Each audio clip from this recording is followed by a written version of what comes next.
اللہ کرے میں آپ کو سمجھا سکوں. وہ شدید بیمار ہے. بیمار کو غرض کس چیز سے ہوتی ہے؟ شفا سے. اللہ کے رسول صلی اللہ علیہ وسلم اسے فرمانے لگے اگر تو صبر کرے، اور دوسرا معنی اس کا یہ ہے کہ گزارا مرگی کے ساتھ ہی کرے، تو میں تیرے لیے جنت کا وعدہ کرتا ہوں. کیا ان کا یقین تھا، کیا انہیں اطمینان قلبی تھا، کیا قرار والے لوگ تھے. کہنے لگی سونیا مجھے مرگی قبول ہے. عورتیں کم حوصلے والی ہوتی ہیں. بخاری مسلم پڑھ رہا ہوں.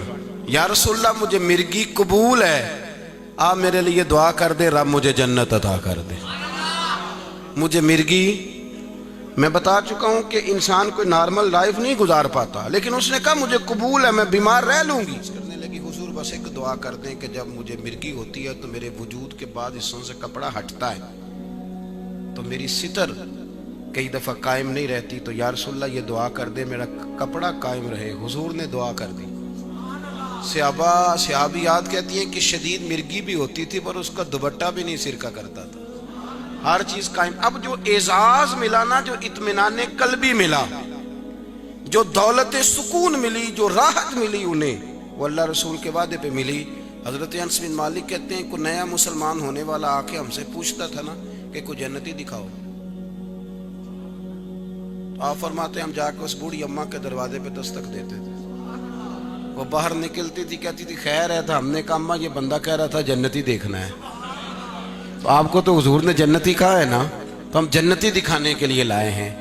اطمینان قلبی کسی اور چیز کا نام ہے، ڈھارس کسی اور چیز کا نام ہے. اب بات کو سمجھیں. میرے رسول کریم صلی اللہ تعالی علیہ وآلہ وسلم نے نا اپنے گھر کے اندر جو اطمینان قلبی دیا، سکون دیا، قرار دیا. میں تو دعا مانگ رہا ہوں کہ اللہ کرے میں سمجھا سکوں آپ کو. حضور نے گھر کے اندر، سیدنا بلال حبشی رضی اللہ تعالیٰ عنہ فرماتے ہیں کہ پردے کی آیات اترنے سے پہلے میں حضور کے ساتھ گیا سیدہ فاطمہ کے گھر میں. نبی کریم علیہ السلام نے اجازت مانگی. کہا فاطمہ کہو تو اندر آ جاؤں. عرض کی یا رسول اللہ میرے پاس کپڑا کوئی نہیں سر ڈھانپنے کے لیے، کوئی معقول کپڑا نہیں، چھوٹی چادر ہے. تو رسول کریم نے اپنی چادر مبارک اتار کے تو اندر بھیجی. میں اپنا بدن چھپاؤ اچھے طریقے سے. تمہیں آیا. حضور اندر تشریف لے گئے تو سیدہ رو پڑی. عرض کرنے لگی یا رسول اللہ 3 دن سے روٹی نہیں کھائی.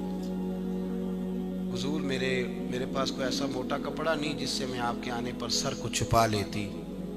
اب انہوں نے کیا ذکر کیا ہے؟ بظاہر جو انہوں نے یہ فقر اختیاری تھا، مجبور تو تھے نہیں. انہوں نے ذکر کیا کہ حضور میں اس وقت فقر میں ہوں، میں اس وقت تکلیف میں ہوں، میں آزمائش میں ہوں. میرے رسول پاک کا جواب کیا ہے؟ آج اگر میری بیٹی مجھ سے یہ بات کرتی ہے، آپ کی بیٹی بات کرتی ہے، تو ہم کہتے ہیں اللہ تیری اس مشکل کو آسان کرے، اللہ تجھے برکت دے، تیرے گھر میں روزی کھلی آ جائے. دعا ہی دیں گے نا، اور دینی بھی چاہیے، حرج بھی کوئی نہیں. لیکن جو اطمینان قلبی ہے وہ اور شے.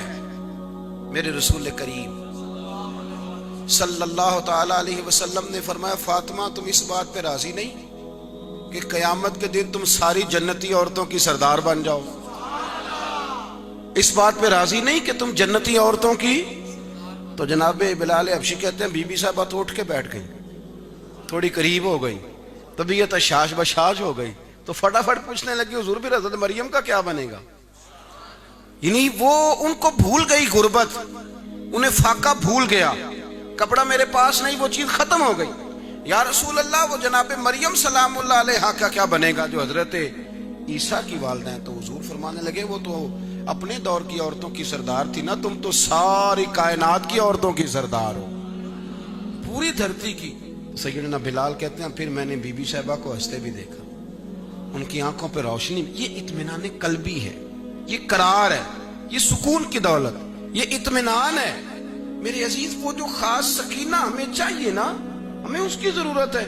ہم دائیں بائیں بھاگتے پھرتے ہیں، ادھر ادھر جاتے پھرتے ہیں، ہم بڑا کچھ کرتے ہیں. کہتا ہوں پیر صاحب سے تسبیح لے کے آیا تھا، وہ وظیفہ میں عصر کے بعد بھی پڑھتا ہوں، فجر کے بعد بھی پڑھتا ہوں، تو کام نہیں بنتا. تو میں نے کہا خالی سبحان اللہ کہتا ہے نا تو یہ ذہن بنا کے جب میں کہتا ہوں نا سبحان اللہ، اس کا معنی یہ ہے کہ میرا رب پاک ہے. کبھی یہ ذہن تو بنا. اور اللہ قرآن میں کہتے ہیں سبحان اللہ عما یشرکون، اس کا معنی یہ ہے کہ اللہ ہر شرک کرنے والے سے پاک ہے ان مشرکوں سے جن کو لوگ اللہ کا شریک ان کو ٹھہراتے ہیں، اللہ ان مشرکوں کے نظریوں سے۔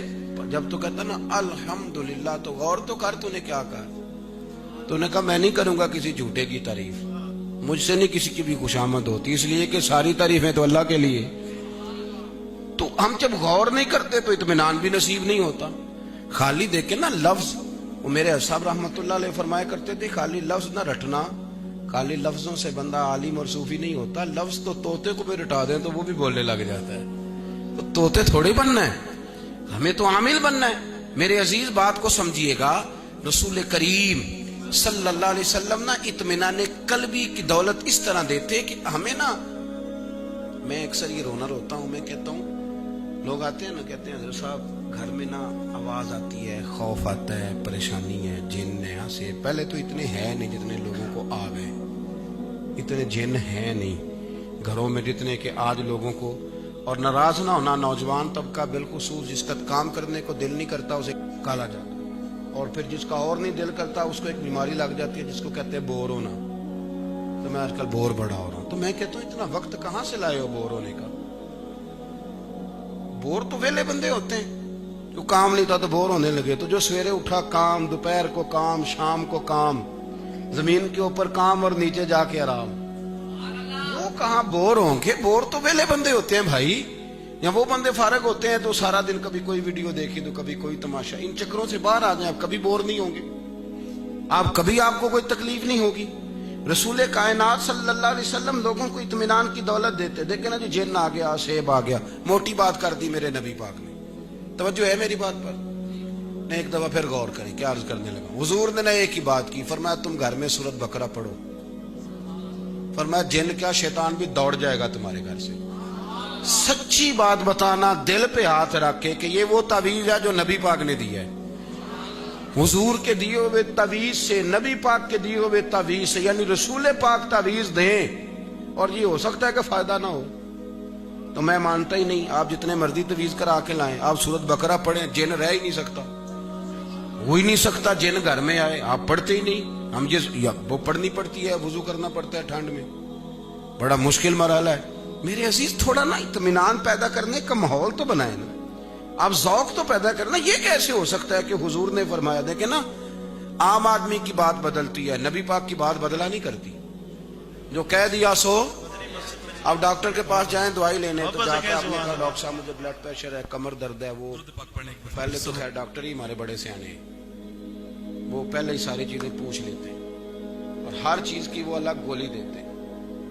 اور میں تو ڈاکٹروں سے کہتا رہتا ہوں، میں کہتا ہوں کہ مہربانی کرو، مجھے نہیں سمجھ آتی کہ آپ میڈیکل ریپ والوں سے پہلے ہی اے سی کیوں لگوا لیتے ہیں، اس کی کیا وجہ ہے؟ یعنی ہم وہ قوم ہے کہ جس کا ڈاکٹر دوائی بھی وہ لکھ کے دے گا جنہوں نے نئی کار لے کے دی ہے، کس وجہ سے؟ اور اس کی دوائی قیمتی ہے، اچھی ہے، تو ڈاکٹر کو گفٹ کرنے کی ضرورت ہی کوئی نہیں، اور پھر وہ دوائی ملے گی بھی وہیں سے جہاں وہ ڈاکٹر صاحب بیٹھتے ہیں۔ ایسے تو نہ کرو۔ وہ قومیں بھی کبھی ترقی پاتی ہیں جن کو دوائی بھی خالص نہ ملے، دوائی بھی خالص نہ ملے۔ اتنا ظلم اپنی جان پہ ہم کریں گے کہ وہ اس سے لے لیا، تحفہ لے لیا، اور اس کو کہا میں تیری دوائی لکھوں گا۔ کیا مانا ہوا اس بات کا؟ بہرحال دور نہیں جانا چاہتا، ڈاکٹر کے پاس آپ جاتے ہیں، وہ بلڈ پریشر، وزن، ہر چیز آپ کی، شوگر کا پوچھ کے، اور سارے نہیں ایسا کرتے، اللہ کے فضل سے بڑے بڑے اچھے بھی ہیں، اور میں ایسے لوگوں کو جانتا ہوں جو بڑے قیمتی ہیں، اور جو اپنا موبائل نمبر ہمیشہ کھلا رکھتے ہیں، کہتے ہیں پتہ نہیں اللہ کے کس بندے کو کب ضرورت پڑ جائے گی۔ ایسے لوگوں کو بھی جانتا ہوں، اس لیے کہ یہ میرے نبی پاک کی امت، اس میں خیر ہمیشہ موجود رہے گی، یہ نہیں ہو سکتا کہ خیر ختم ہو جائے۔ عزیز ڈاکٹر کے پاس آپ جاتے ہیں، آپ نے جا کے کہا یہ مسئلہ، اس نے نسخہ بنا دیا، دوائی لکھ دی، کھائیں، آپ ہفتے کے بعد گئے، کہا ڈاکٹر صاحب کوئی فرق نہیں پڑا، وہ کہتا میں نے بدل دیا۔ اگلے ہفتے پھر گئے تو اب کیا حال ہے؟ تو ڈاکٹر صاحب کہتے ہیں وہ دوائی کھا رہے ہو؟ تو کہا جناب کھا رہا ہوں، سر درد اور کمر درد ٹھیک ہے پر بلڈ پریشر ابھی میرا ٹھیک نہیں۔ ڈاکٹر صاحب کہتے ہیں میں نے بدل دی دوائی۔ ایسا ہی ہوتا ہے نا۔ نبی کریم کی بارگاہ میں صحابی آئے، یا رسول اللہ میرے بھائی کو دست آ رہے، حضور نے فرمایا جا کے شہد پلا، پیٹ خراب ہو گیا، حضور دست آ رہے، جا کے شہد پلایا۔ کچھ گھنٹوں کے بعد یا ایک دن کے بعد پھر عرض کی، یا رسول اللہ بیماری تو بڑھ گئی ہے۔ نبی کریم نے فرمایا جا کے شہد پلا۔ یہ نبی کی بات ہے، ایک وہ حکیم ڈاکٹر کی تھوڑی ہے۔ جا جا کے شہد پلا، وہ گئے واپس آئے تیسری دفعہ۔ لفظ دیکھنا، اطمینان اور یقین کس کو کہتے؟ گئے اور واپس آئے، آ کے عرض کی یا رسول اللہ برا حال ہو گیا اس کو، اس کا تو اس قدر مندہ حال ہے کہ اس کے تو دست رکتے ہی نہیں۔ اس نے جس طرح بات کی تو پھر میرے محبوب نے بھی جواب دیا، اور صحابہ کہتے ہم نے حضور کے چہرے پر الگ سے کوئی روشنی دیکھی۔ حضور فرمانے لگے جا جا کے اسے شہد پلا، جا جا کے شہد پلا، جا جا کے شہد پلا، اور فرمایا تیرے بھائی کا پیٹ جھوٹ بولتا ہے اور اللہ کا نبی سچ کہتا ہے۔ تیرے بھائی کا، اللہ کرے سمجھ آئے آپ کو، تیرے بھائی کا پیٹ جھوٹ بولتا ہے اور اللہ کا رسول، وہ کہتے ہیں میں نے تیسری دفعہ آ کے شہد پلایا تو میرا بھائی ٹھیک ہو گیا، اور بالکل ہی ٹھیک ہو گیا، اور دوبارہ اسے کبھی وہ تکلیف بھی۔ تو رسول کریم علیہ السلام ہمیں اطمینان قلبی دیتے، سکون کی دولت دیتے۔ آپ اطمینان لیں۔ ایک بات بتائیں، ٹیچر روز ہڑتال کرتے ہیں، جلوس نکالتے ہیں، تنخواہیں بڑھائیں۔ میں کہتا ہوں ٹیچروں کو پتہ چل جائے نا ہماری شان کتنی ہے۔ حضور نے فرمایا اللہ نے مجھے استاد بنا کے بھیجا، میں معلم بن کے آیا ہوں۔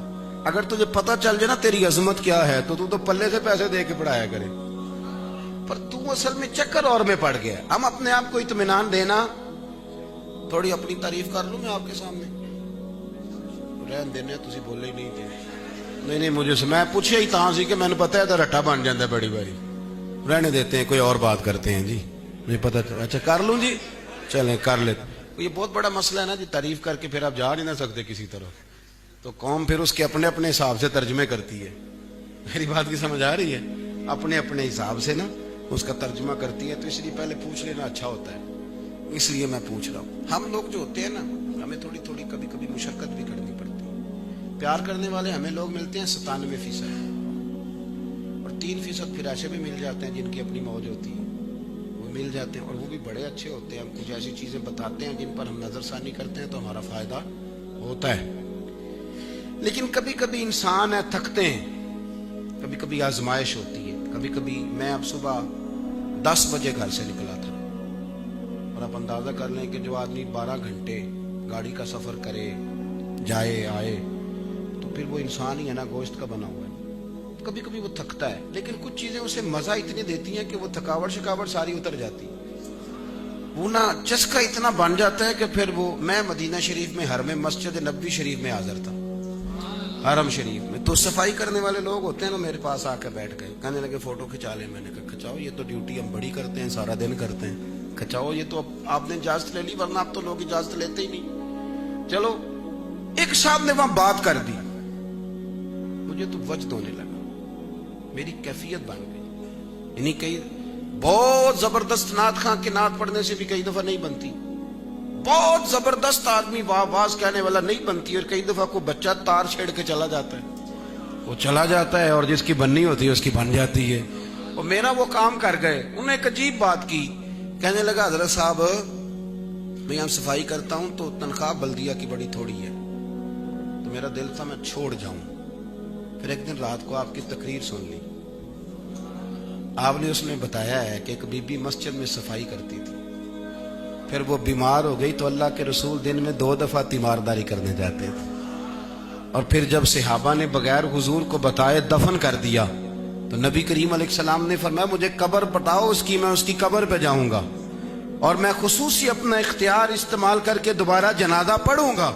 کہنے لگے وہ میں نے حدیث سنی، رات کو کہیں 2 بجے تھے پاکستان میں، وہ میرے اوپر ایسی تاری ہوئی، میں نے اسی وقت گھر میں ٹیلی فون کیا، میں نے کہا بچے کہنے لگے، ان کی ماں کہنے لگی خیریت ہے اس وقت فون؟ تو میں نے کہا بس بھائی تنخواہ جتنی بھی ہے گزارا کر لینا، اب میں نے یہ کام نہیں چھوڑنا، جو مسجد میں جھاڑو دے وہ تو مدینے والے کا پیارا ہو جاتا ہے۔